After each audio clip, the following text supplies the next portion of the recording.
Olá, muito boa noite, são 7h25. É um prazer enorme estarmos aqui no terceiro Fórum Jornalismo Especializado Brasil 2020. Eu queria, em primeiro lugar, agradecer o convite da SECOM, Centro de Estudos da Comunicação, e da plataforma Negócios da Comunicação.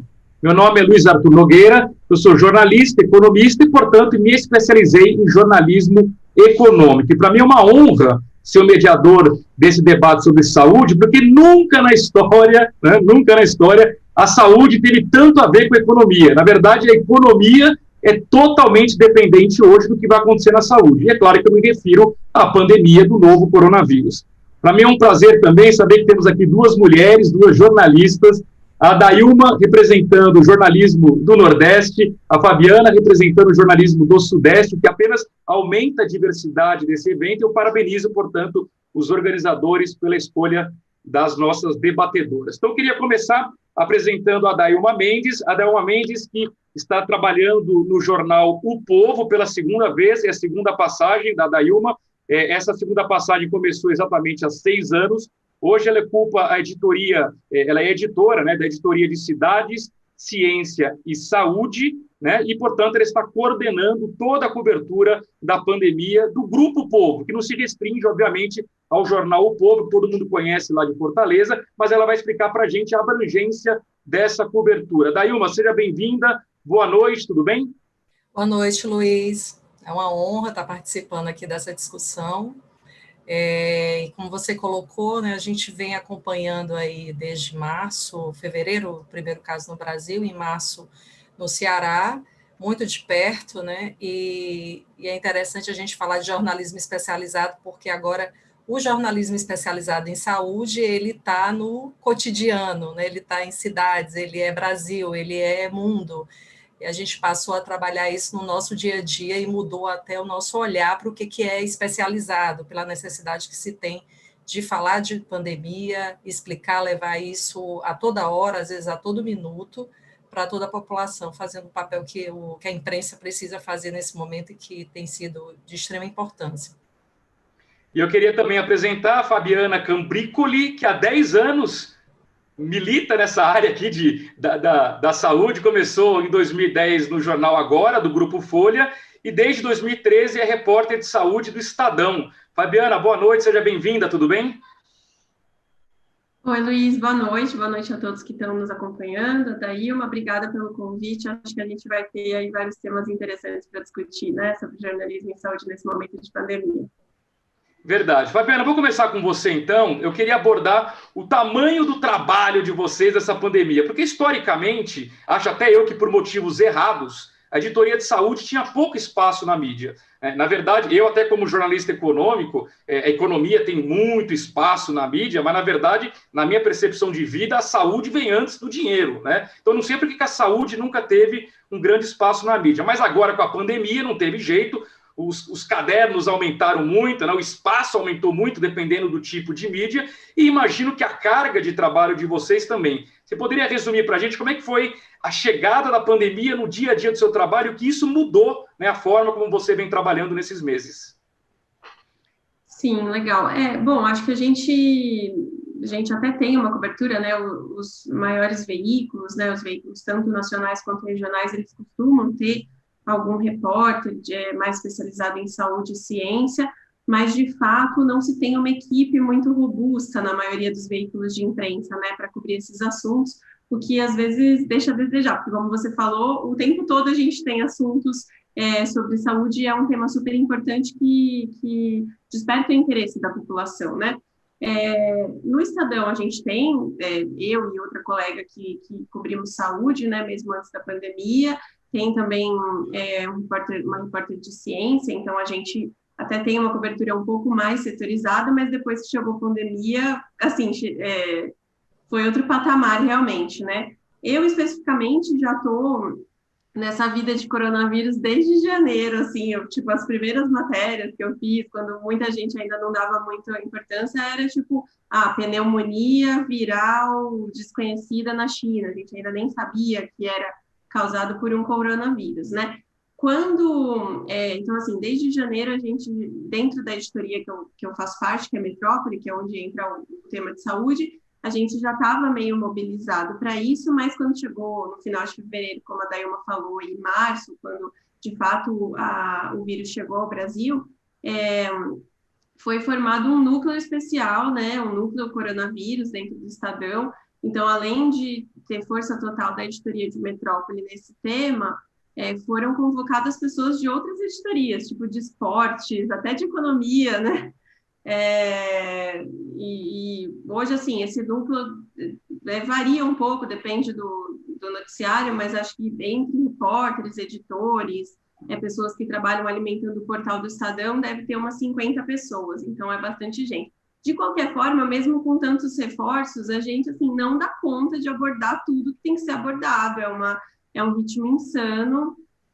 Como você disse, assim, antes a gente tinha períodos de crises de saúde, de noticiário quente, né? Mas eram mais em ondas, né? Então tinha época que tinha, sei lá, como teve epidemia de Zika, como teve febre amarela, outros problemas de saúde, mas a gente, digamos assim, dividia um pouco a bola com outros assuntos quentes no país, né? Política, economia, educação. Agora a gente está num ritmo insano praticamente todos os dias desde fevereiro, março, assim, né? E trabalhando muitas horas por dia, de fim de semana, e até agora, quando a gente achou que as coisas estavam melhorando um pouco, não sei como foi para a Dayuma, mas assim, até em notícias sobre vacinas tem problemas, tem estudos que tem falhas, disputas políticas em torno de vacina, e agora essa ameaça da segunda onda. Então, assim, na redação, a gente costumava dizer desde o começo que essa cobertura era uma maratona, não era uma corrida de tiro curto, né? Então, a gente tinha que estar preparado para isso, e eu acho que mesmo agora, passados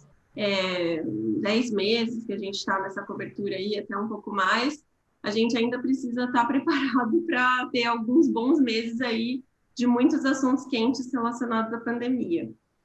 Muito bem. Antes de passar a palavra para a Dayuma, eu queria lembrar a todos que no canto inferior direito, aqui da plataforma, vocês veem um QR Code para que todos possam fazer sua doação para a Casa Hope, né? Seja solidário, faça você também a sua doação.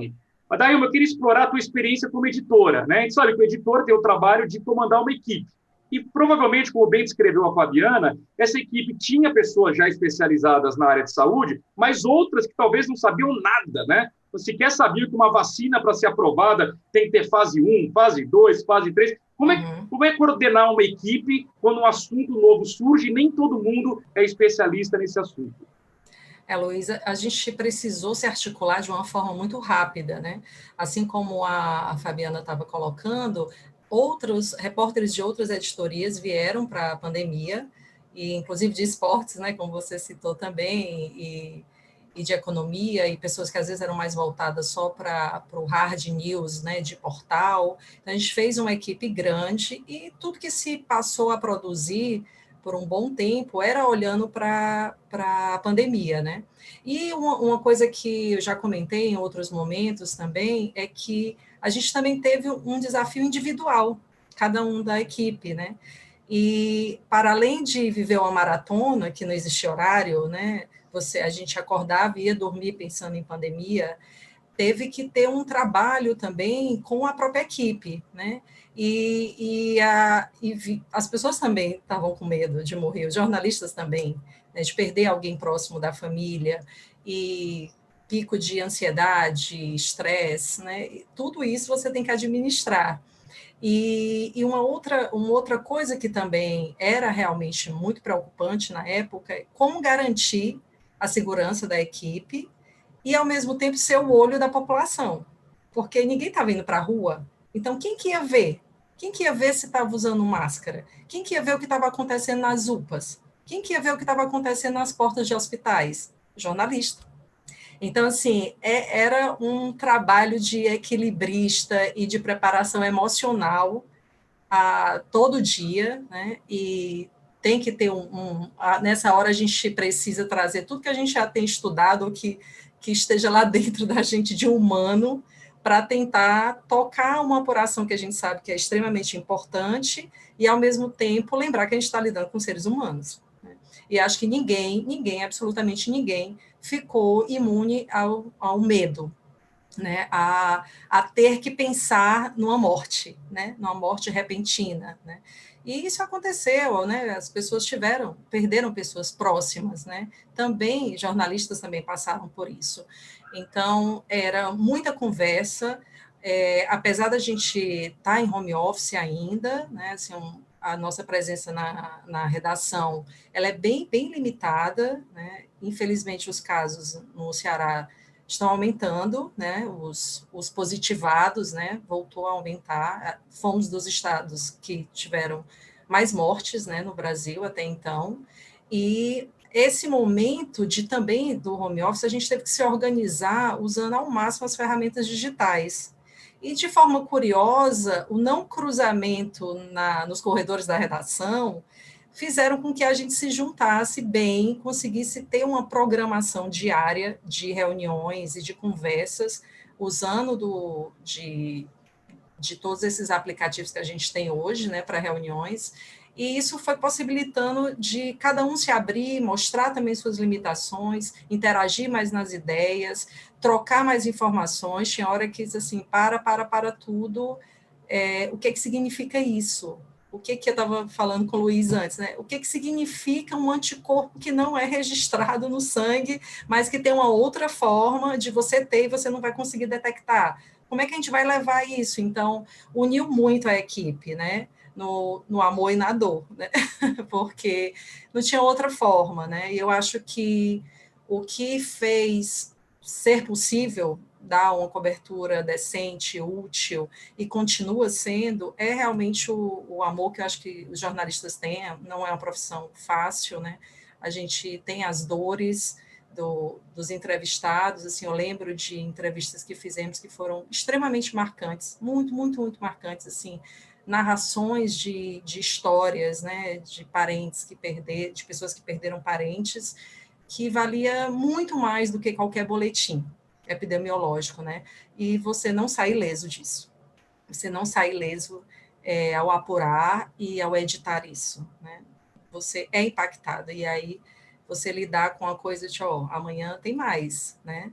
Como é que a gente vai continuar? Esse repórter, ele precisa de 1 dia, 2 dias, né? Ele precisa se recompor disso aqui. Então, foi um exercício sem fórmula, não existe curso para isso, né? É realmente se colocar no lugar de ser humano e pensar em fazer a profissão da melhor forma. E a gente vem construindo uma história que tem dado certo, né? E passando por isso, e sobreviventes também, né? Verdade. Ô, Fabiana, eu quero aproveitar o gancho da Dailma para fazer algumas rápidas perguntas para você. A sua experiência pé na rua, mesmo como repórter. Você precisou ir à rua? Você teve medo em algum momento? Então, a gente está em home office ainda no Estadão, então, assim, a gente não está indo para a redação, mas quando precisa fazer pauta na rua, tem que sair. No meu caso, especificamente, eu saía umas 5 ou 6 vezes, quase todas para entrar em hospital lotado de Covid. Na primeira vez que eu fui, eu fiquei com um pouco de medo, porque, como a Dailma falou, eu tinha feito muitas entrevistas já com parentes de pessoas que morreram de Covid.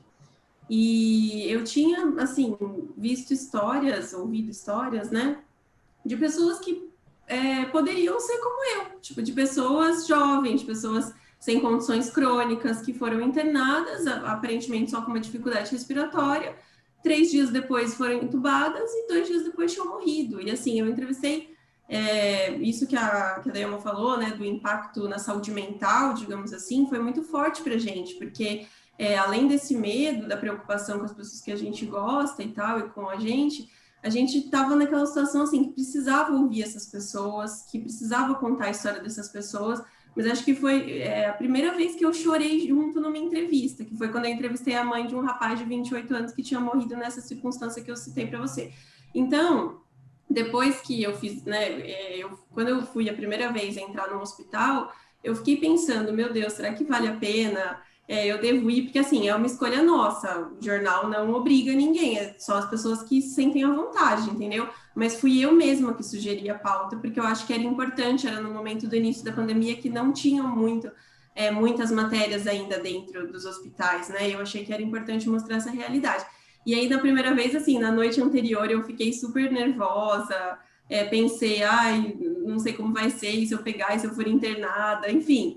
Mas aí, quando eu cheguei no hospital, só uma curiosidade, os médicos que me atenderam falaram o seguinte: você está mais segura aqui do que no supermercado, porque aqui a gente toma tanto cuidado com o protocolo para não infectar outros pacientes, que se você seguir todas as normas, você não vai se infectar. Então, assim, eu fui com máscara N95, passando álcool gel de 5 em 5 minutos, controlando a mão para não tocar na face, e deu tudo certo, não fui contaminada até hoje. E depois eu ainda visitei mais 4 hospitais, e um deles na periferia de São Paulo, que foi a experiência para mim, assim, mais chocante, porque os outros tinham sido hospitais privados, né? E era uma coisa, assim, terrível, era muito impressionante, porque era tipo uma maca, um leito do lado do outro, muita gente entubada, e não tem como, você tá lá para fazer matéria, mas você fica pensando, tipo, atrás de cada paciente que eu tô vendo aqui tem uma história, tem uma família, tem uma pessoa lá fora que tá torcendo para que ela saia dessa, entendeu? E depois você volta para casa muito, assim, é muito pesado mesmo, mas em termos de segurança, eu acho que eu consegui, tirando depois dessa primeira vez do medo, aí das outras vezes eu percebi, assim, que se eu tomar todas as precauções, minimizava muito o risco, e é isso, né? Talvez o que fique mais mesmo é esse impacto psicológico de ver tanta tristeza e ainda num contexto de muito negacionismo às nossas matérias. Não sei se a Dailma passou por isso também aí em Fortaleza, mas assim, você vê tudo isso, você reportar tudo isso e ter gente que vem no comentário da sua matéria nas redes sociais e fala que é mentira, que a imprensa está querendo criar o pânico, assim, é revoltante, sabe? Então isso foi uma grande... Esse impacto, acho que no jornalista, né, das mortes, dos relatos, talvez algo que a gente possa fazer uma analogia com os correspondentes de guerra, né, que devem ter essa mesma percepção. O Adailma, você como uma jornalista especializada em saúde, assim como a Fabiana, como é que a gente escreve, comunica para o nosso público, leitor, ouvinte, vocês lá no Grupo Povo têm a CBN também, como eu costumo dizer, em língua portuguesa, né? No meu caso, da área de economia, não pode ser em economês, tem que ser em língua portuguesa. Como é que qual é o desafio de traduzir aqueles termos complexos de saúde para que todo mundo entenda? Isso é uma discussão diária também, né? Como é que a gente leva a informação de uma forma simples, né? E eu sempre brinco e diz assim, vamos pensar aqui se uma criança recém-alfabetizada vai conseguir entender isso aqui. E quando a gente fala de uma pandemia, a gente tem que falar para todo mundo mesmo, né? Não tem exceção, assim, eu tenho 2 filhos de 10 anos, um casal de gêmeos, e eles me perguntavam todo dia. Até isso eu tinha que... E, às vezes, eles também eram um parâmetro para como é que pauta isso, né? O que está na cabeça das pessoas? E tem, assim, 3 pontos que eu acho que é importante colocar. Um se existe a dúvida, se existe o questionamento, esse termômetro que a gente pode ter pelas mídias sociais, você tem que voltar naquele tema. Você tem que voltar e explicar o que é prevalência, qual é o processo de uma vacina, essa vacina tem como chegar no Brasil, essa vacina tem como chegar no Nordeste, não, mas a gente já fez essa matéria, mas precisa fazer de novo, porque o questionamento está, né, está aí. Tem um caso recente em que circulou muito uma informação dentro do Estado de que após as eleições, o governador, né, Camilo Santana, estabeleceria lockdown. E ele foi às redes sociais negar isso por várias vezes, e a gente vinha colocando isso, não tem risco, por que não tem esse risco? É uma segunda onda? Não, estamos no platô. A gente fez questão de, no dia seguinte às eleições, né, na segunda-feira logo, colocar essa matéria. Não tem lockdown, né? Seguimos com restrições. Então, essa repetição, ela é necessária. Claro, tudo vai ter uma informação nova, mas aquele tema principal, o lead, né, às vezes ele vai se assemelhar mesmo porque ele é necessário, a população continua com dúvida. Uma outra coisa que é muito importante são a narrativa que você escolhe, né? Você usar das histórias é muito mais impactante, né, do que a gente tentar desvendar só a questão dos números, porque isso sim consegue levar para o dia a dia do leitor, da audiência, do que se trata aquilo, né? Como é que essa doença se desenvolve, o que pode acontecer, que riscos, que cuidados você tem que ter, como pessoa física, né? Não é uma questão só de governamental aí, ou de instituições privadas, né? É o comportamento do Luiz, da Ilma e da Fabiana que precisa ser visto, né? E as histórias, elas conseguem passar isso com extrema solidez e força, né? E um outro ponto é a questão visual mesmo. Qual a estratégia melhor para passar aquele determinado conteúdo a partir do tema? Eu vou utilizar de infográfico, eu vou utilizar de uma série de postagens, né, com pergunta e resposta, eu vou intensificar a participação da equipe na rádio e abrir para perguntas e tentar. Então, assim, a gente vai medindo isso dia a dia e pensando qual o melhor modelo, né? Então, não tem a gente tenta trabalhar fora das caixas e olhar para o tema em si, né? Os gráficos são super importantes, eu não posso achar que uma pessoa vai ler 3 parágrafos, né? Morreu tantos aqui morreu mais tantos, aqui cresceu tanto, e aquilo ser algo que vai ser uma informação de fácil assimilação, né? Para o Luiz vai ser porque ele é da economia, né? Normalmente se gosta dos gráficos, né? Mas a gente tem que estar pensando mesmo todos os dias como levar aquela informação da melhor forma. E a gente já teve também matéria que uma foto, ela dizia tudo. Uma imagem vale mais do que 1000 palavras, né? Já dizia o profeta. Então, mas daí, o nosso tempo está acabando. Só para dar tempo de fazer uma pergunta para a Fabiana. Fabiana, tem uma curiosidade. Esse seu contato há 10 anos com profissionais da área de saúde já despertou em você a vontade de exercer a profissão do outro lado? Eu pergunto isso porque eu gostei tanto do jornalismo econômico que eu fiz economia e hoje eu acabo me dividindo. Eu sou jornalista e economista. Já te deu vontade ou você é daquelas que, não, é jornalismo, futebol clube e não abro mão? Eu gosto muito da área da saúde, mas assim, eu não tenho muita vontade de fazer uma outra graduação no momento, né? E o que eu fiz foi fazer um mestrado em saúde pública na USP, já concluí no ano passado, justamente por isso que você disse. Eu queria fazer um mestrado, mas eu achava que se eu fosse fazer um mestrado em comunicação, como minha área de especialização é saúde, talvez fosse ficar muito superficial, muito raso. Então, eu quis mergulhar na área mesmo. Eu gosto muito da área de saúde pública, da área de dados em saúde e epidemiologia. Talvez, assim, a diferença é que talvez seja um pouco mais difícil você entrar na área da saúde para trabalhar com isso se você não tiver graduação, né? Mas a gente acaba tendo um pouco essa intersecção, assim, nessa parte de estudos da saúde eu fui fazer pesquisa acadêmica nessa área que não tinha nada a ver com jornalismo, assim, então foi o mais próximo que eu cheguei.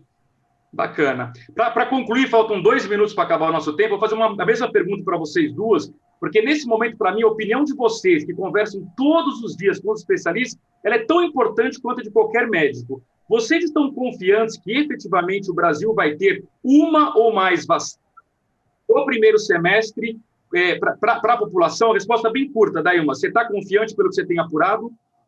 Olha a responsabilidade, Luiz, você está colocando aí para a gente, né? O que a gente observa, assim, ainda existe todo um trâmite com a Anvisa, e também dessas vacinas que estão fora ainda em processo de testes, né? E existe um outro ponto que eu acho que a gente ainda vai precisar discutir muito, que é o transporte dessas vacinas, né? Nem todas são de fácil manuseio para o Brasil. E então, assim, eu imagino que a gente tem aí pelo menos mais um semestre dentro dos trâmites que são necessários, inclusive são necessários para a segurança mesmo, né? A gente não pode realmente apostar de uma forma irresponsável em qualquer vacina, né? Tem que correr alguns caminhos aí, tem que percorrer alguns caminhos, e então não acho que é algo para o começo do ano.